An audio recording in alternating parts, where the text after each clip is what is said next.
అందుకనే భక్తులందరూ కూడా మనోభావాలు దెబ్బతిన్నాయి.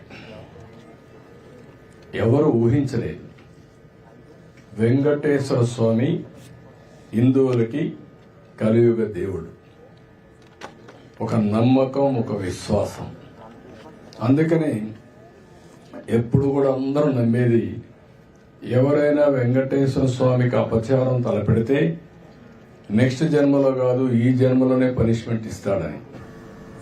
అలాంటి వెంకటేశ్వర స్వామి వితరణ చేయడం కోసం కడాన ప్రసాదాల్లో కూడా మీరు నేను ఏదైతే చెప్పానో అలాంటి ముడి సరుకులు ఏవైతే వాడారో ఇవన్నీ నాసిరకం కాకుండా అపవిత్రమైన ముడి సరుకులను వాడారు.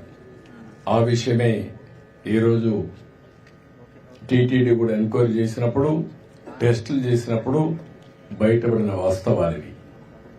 ఇలాంటి దుర్మార్గుల్ని ఏం చేయాలో నాకైతే అర్థం కావడం లేదు.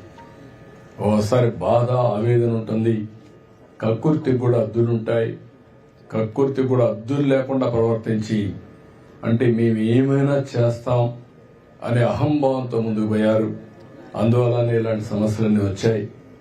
ఇక్కడే కాకుండా మీరు చూశారు, తిరుమల పైన ఎంత మొత్తం శానిటేషన్ దెబ్బతీశారు, ప్రసాదాలు దెబ్బతీశారు, అన్నా క్యాంటీన్ దెబ్బతీశారు. కడాన వెంకటేశ్వర స్వామిని తీసుకుపోయి పెళ్లిళ్ళు, పేరంటాలుంటే అక్కడ కూడా ఊరేగించే పరిస్థితికి వచ్చారు. నేను ఆ రోజు కూడా తప్పు పట్టాను. రాజకీయ ప్రయోజనాల కోసం ఒక వెంకటేశ్వర స్వామిని వాడుకోవడం కరెక్ట్ కాదు.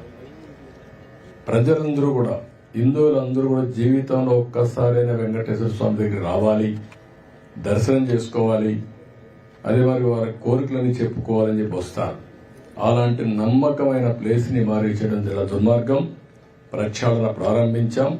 ఇప్పటికే చాలా వరకు ఇంప్రూవ్మెంట్స్ వచ్చాయి. దీన్ని లాజికల్ గా తీసుకెళ్తాం.